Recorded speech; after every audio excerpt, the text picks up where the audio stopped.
Welcome back. Good to have you with us here at breakfast on Sky News. We're going to have a news review now, joined by community editor and columnist at The National, Shona Craven, and UK editor of The Big Issue, Paul McNamee, just rapidly reading those stories. And Paul, in the last hour, I didn't give you enough time to tell us about this story in the Times about the Saudi dedication to record breaking. What is really going on with this? This is a brilliant story.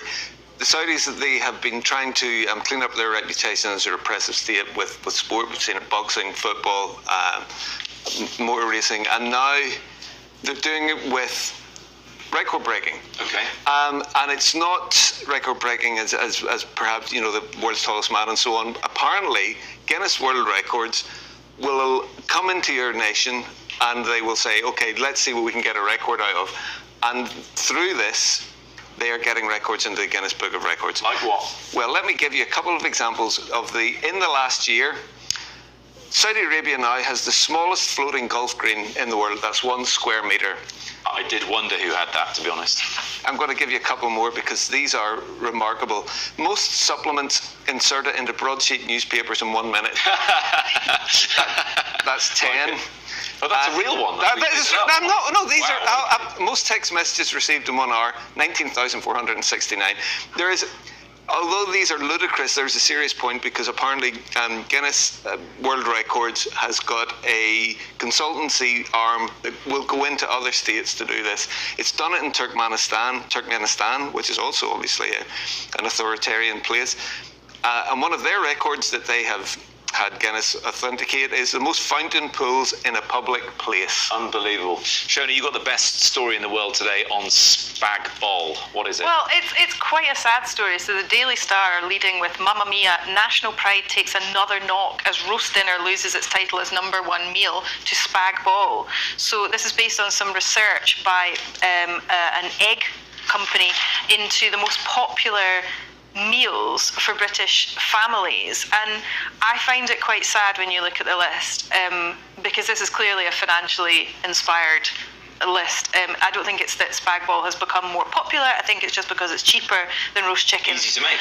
And easy, and third on the list is omelette. Of course it is. But I mean, no offence to eggs, but really that's... Who doesn't like an omelette? I think that's a bit of a depressing number third. I mean, we've also got a baked potato with cheese and beans. Again, it's fine, but like... Constitutes a meal, or is that just a microwavable, easy thing to do? I think the sort of notion of a #1 meal implies that everyone loves it and it's their favourite, but I think it's what's easy and affordable in these kind of difficult times.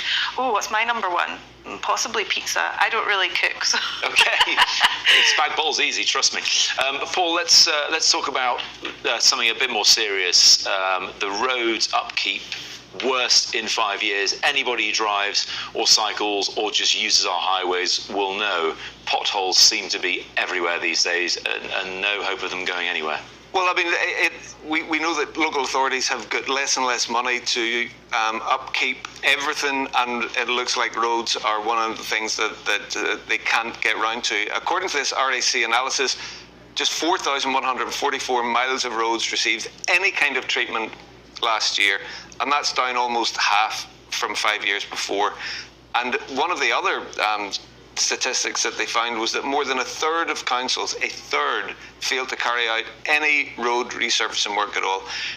This clearly is going to get worse because we've seen so many local authorities and so many councils close to bankruptcy, cutting vast swathes of things that they can do, and roads are going to... You can't see that roads are going to be top of the list.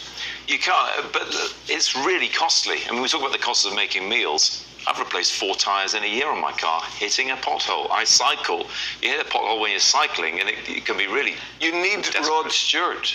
I don't know if you remember Rod Stewart. He had a problem with potholes in a road near his house. Him and a couple of his mates, they got some aggregate out, and they went and they filled the pothole themselves. So we need an army of Rod Stewarts to take on the pothole crisis in Britain. I'm just trying to visualise what that would look like. Look amazing. Great soundtrack as well, no doubt. Shona, what have we got next?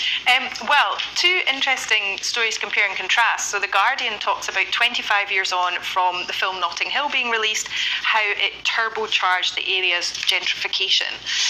So we've got some pictures of scenes from the film, including Hugh Grant walking through the market, and there's plans at the moment to restrict and make changes to the market, which local traders are saying will completely rip the soul out of the place, and other people saying, well, due to people thinking, oh, this is a bohemian and a nice place to live, they've moved in and then changed the character of the area. So it's quite interesting to reflect on that in relation to one day on Netflix attracting Instagrammers to take photos at locations. Good, thank you both very much indeed. Preferred Love, actually, myself. We'll be back with all the day's top stories after this short break.